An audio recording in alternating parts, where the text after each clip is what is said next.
देश के आम लोकसभा चुनाव की घोषणा से पहले देश और प्रदेश में सियासी घमासान हो चला है। अफवाहों का बाजार भी कम गर्म नहीं है।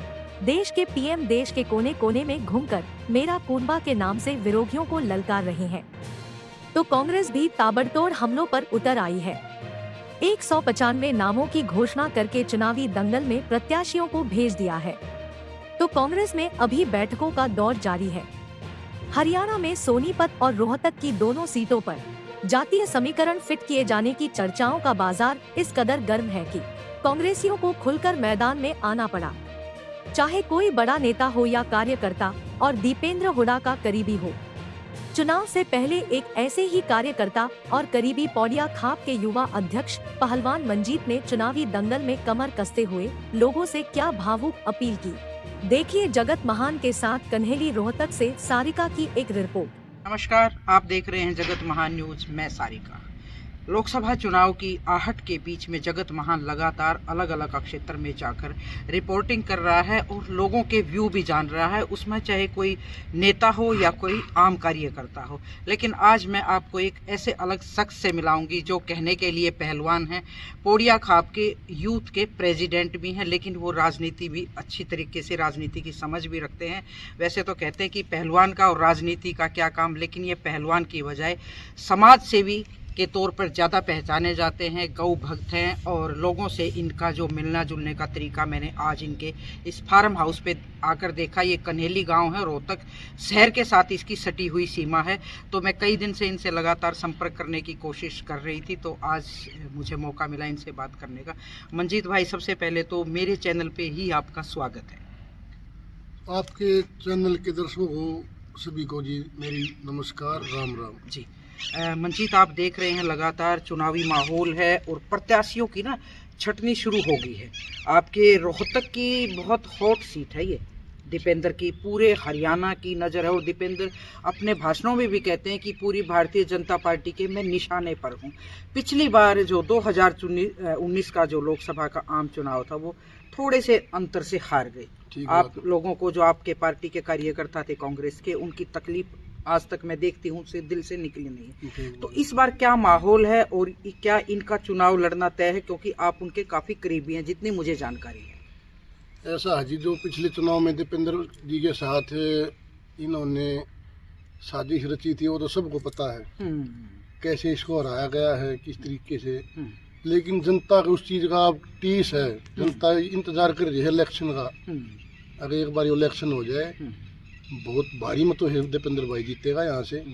जनता इसको नतीजा आप दिखा देगी सरकार को आने वाले चुनाव में। बिल्कुल बिल्कुल। लेकिन जैसे मैं देखती हूँ बहुत जगह पे आना जाना लगा रहता है, तो इस बार के जो हरियाणा की राजनीति ना वो कास्ट बेस पे होगी, जैसे जाति पाति।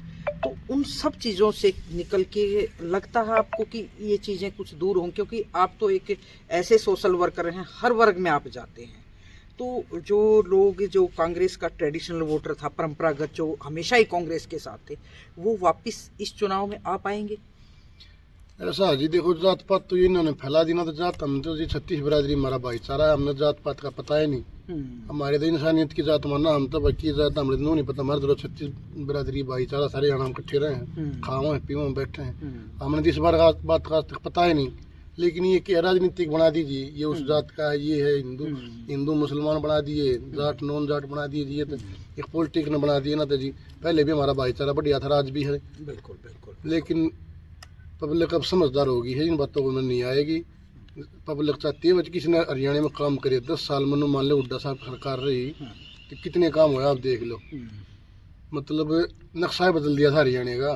किसान भी खुश थे, मजदूर भी खुश थे जी, सब व्यापारी भी, हर एक मतलब वर्ग खुश था। लेकिन अभी इन्होंने दिहा काम कर दिया जी।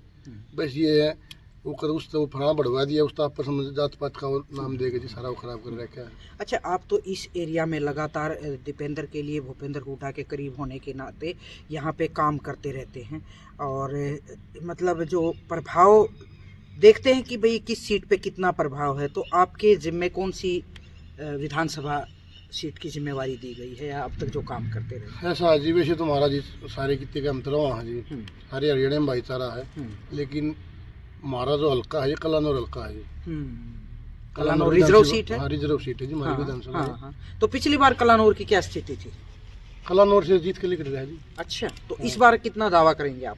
बहुत बढ़िया मार्जिन निकलेगा जी। अब की बार तो मतलब न मानो आप पब्लिक से उस चीज़ का दुख है। दीपेंद्र एक शरीफ नेता है, इसको उस चीज़ का मतलब सबका दुख है, भाई गलत हुआ है इसके साथ, धोखा कराया गया। तो इस बार गड्डी पार है? तानाशाही करी गई है। गड्डी पार है इस बार? गाड़ी बिल्कुल पार है जी, बढ़िया वोटो है, जीत होगी। एक और युवा है, आपका नाम क्या है? प्रदीप।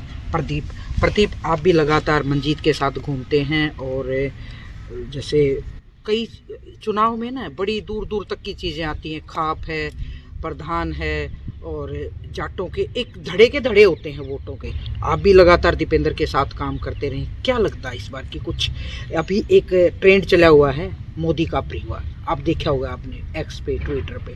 तो इस मोदी के परिवार का और इस कलानौर का जो आपका एरिया है, मतलब कैसे देखते हैं इस चुनाव को? मोदी का परिवार आपने बोला मैडम, जो आप जैसे न्यूज वाले हैं वही कुछ सच्चाई दिखा रहे हैं, नहीं तो ऊपर की गोदी मीडिया बिकी हुई है।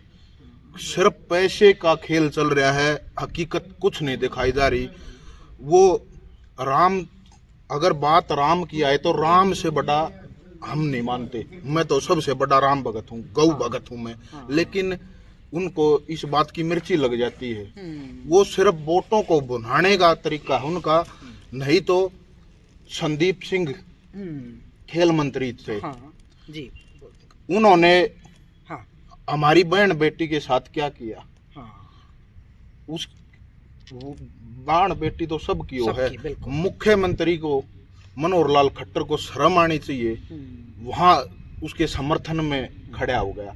रैपिस्ट के समर्थन में कोई भी हो सकता है, हाँ। अपराधी की कोई जात नहीं होती, अपराधी का कोई धर्म नहीं होता, और बाण बेटी सबकी होती है। उसकी इज्जत 36 बरादरी की, सभी धर्मों की सम्मान होता है हमारा, हाँ। मान सम्मान होता है। दी बेटी तो तो उस बाण बेटी सुरक्षित नहीं है। हाँ। वहाँ सबसे निकम्मी बात चौधरी मनोहर लाल खट्टर सीएम की ये लगी, उसके समर्थन में उतरा, नहीं तो बर्खास्त कर देता। नहीं तो ये बात आई थी कि विधानसभा में मैं इसके इस्तीफा नहीं लूंगा, नहीं। हाँ, बिल्कुल खड़ा हो गया जी। हाँ। अच्छा, ये जो मैं परिवार वाली बात करी थी, बीच में फिर रहेगी। आज एक पोस्ट आई हुई थी, उसमें वो जो कुश्ती संघ के अध्यक्ष थे ब्रजभूषण शरण सिंह का, कुलदीप सेंगर, बड़ी अच्छी पोस्ट बना रखी थी कि ये है मोदी का कुनबा। इन्होंने क्या किया जी, काम के बलबूते वोट नहीं मांग रहे, और काम के बलबूते वोट नहीं मांग रहे। ये वोट ही सिर्फ राम के नाम पे है। राम तो हमारा भी है। लोग यहाँ हरियाणा में जाट नॉन जाट करने की पूरी कोशिश करी, लेकिन 36 बरादरी समझ चुकी है। पाप का घड़ा एक बार, पाप की हांडी एक बार चढ़ सकती है, काट की हांडी एक बार चढ़ सकती है, लेकिन बार बार नहीं चढ़ेगी। दीपेंद्र हुड्डा, हम नेता नहीं मानते। दीपेंद्र हुड्डा हमारा बड़ा भाई है, और वो हम ना कोई कांग्रेसी ये इसलिए पसंद है, कोई भी धर्म का, कोई भी बिरादरी का, अब चले जाओ ये भी नहीं पूछेगा कहाँ से आया है, किसी का कोई मदद करनी है मदद करता है। अच्छा, अभी प्रदीप आप एक बात कह रहे थे ना कि राम के नाम पर वोट मांग रहे हैं, जात के नाम पे मांग रहे हैं। मुझे एक बात बताओ, इन्होंने तो अपनी बात लोगों के बीच में स्थापित कर दी है, जैसे हाथ में ले लो कोई दिक्कत नहीं है, इन्होंने तो अपनी, तो कांग्रेस की जो टीम है, जो आप जैसे युवा हैं, मंजीत भाई जैसे लोग हैं जो कांग्रेस का दावा करते हैं कि भाई हम पक्के कांग्रेसी, वो पब्लिक में आप अपना भरोसा कैसे जताओगे कि भाई ये तो गलत है, हम ठीक हैं?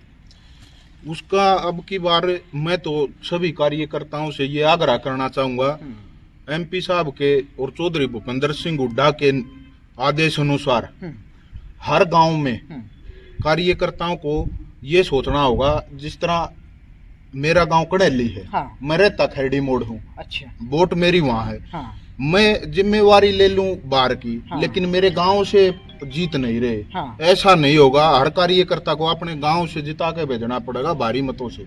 आने वाला टाइम कांग्रेस में युवाओं का है, और राहुल गांधी भी चाहते हैं कि युवाओं को मौका मिले। तो कभी कभी ना कांग्रेस में मैं देखती हूँ जो लंबे टाइम से लोग काम कर रहे हैं, युवा बेचारे प्रौढ़ हो जाते हैं, उनको मौका नहीं मिलता, तो उनके लिए क्या संदेश है? कांग्रेस के लोगों से आप क्या अपील करें? क्योंकि कांग्रेसी भी देखते हैं, मेरा तमाम पार्टी के लोग मेरा चैनल देखते हैं। हमारे तो जी अपना छोटा भाई है मंजीत, अच्छा। ये इसके कार्य को देखते हुए हाँ समाज सेवा करता है। हाँ। आधी रात को उठा लो, गांव में कोई एक मैसेज भेज दो इसको जी, ये अपना परिवार मानता है, गांव को भी।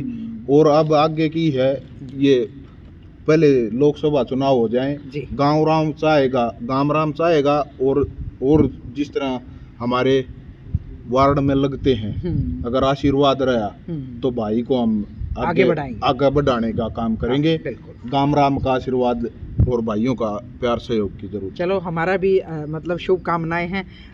और मंजीत भाई, आखिरी सवाल आपसे है, क्या संदेश देना चाहेंगे इस चुनाव के लिए, क्योंकि आपकी भी ड्यूटी लगनी है? मैं जी यही संदेश देना चाहूँगा आम जनता को, ये देखना है भाई किसने काम करे। 10 साल जो हुड्डा साहब की सरकार रही उसमें क्या काम हुए, इसमें क्या काम हुए। आप भी देखो, ये 10 साल में नक्शा बदल गया सारा। कितनी IIM, कितने कॉलेज, कितने सड़कें, मतलब इतना विकास होया। तो पब्लिक को हम यही चाहते हैं भाई जिसने काम किया आगे भी हमारा विकास हो। और मतलब कांग्रेस को, भूपेंद्र हुड्डा को जी वोट दें, यही अपील है जी। बिल्कुल बिल्कुल। ये थे हमारे साथ मंजीत पहलवान और प्रदीप भाई। इनका अपना तर्क है कि कांग्रेस में जो लंबे टाइम से युवा काम कर रहे हैं, आगे आने वाले में उन युवाओं को भी मौका दे। देखते हैं पार्टी इस पे कितना खरी उतरती है और युवाओं के बारे में किस तरह से सोचती है। कनेली रोहतक से सारिका की रिपोर्ट। नमस्कार।